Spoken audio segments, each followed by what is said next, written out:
Halo, kembali bersama saya Agnes Meganjeles Nurat. Di sini saya akan mereview sebuah jurnal tentang penghapusan remisi bagi koruptor dalam perspektif Undang-Undang Nomor 12 Tahun 1995 tentang pemasyarakatan.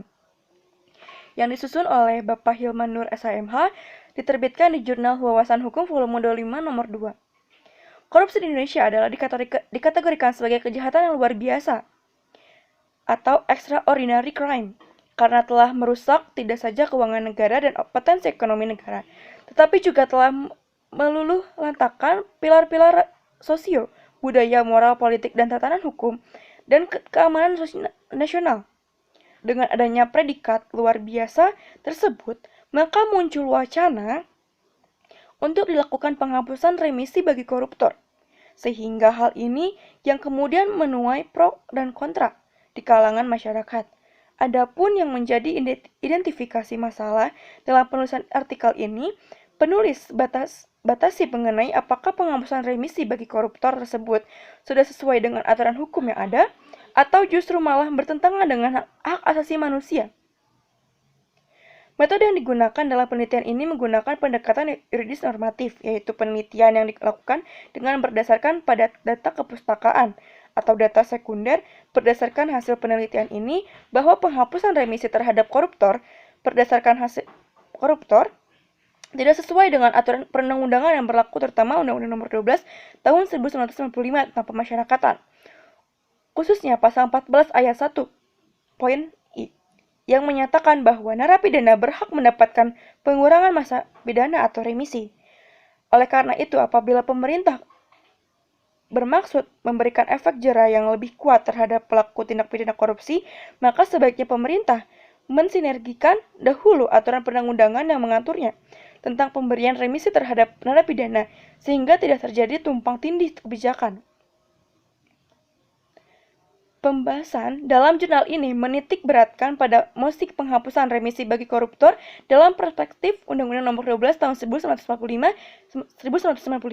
tentang pemasyarakatan, di mana terdapat sejumlah pernyataan pro dan kontra terhadapnya. Namun sekali lagi, dalam jurnal ini akan diterjemahkan alasan serta dasar hukum, baik secara filosofis dan sosiologis, mengapa hadirnya mosi tersebut.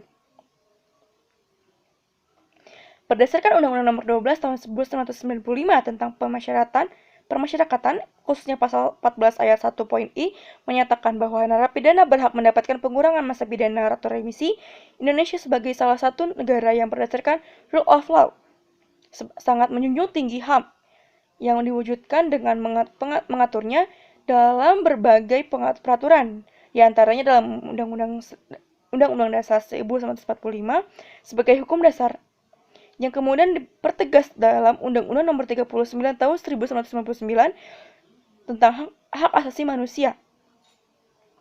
Maka sebagai konsekuensinya, pengakuan terhadap hak asasi manusia, Indonesia sendiri mengakui bahwa semua manusia yang hidup di bumi Indonesia ini berhak mendapatkan perlindungan hak-hak asasinya, tanpa terkecuali para narapidana yang sedang menjalani masa hukuman di lembaga permasyarakatan harus diberikan dan dilindungi hak-hak asasinya. Dari sudut pandang agama, kaum ulama mengatakan bahwa Tuhan pun memaafkan orang yang berdosa, yang betul-betul taubat.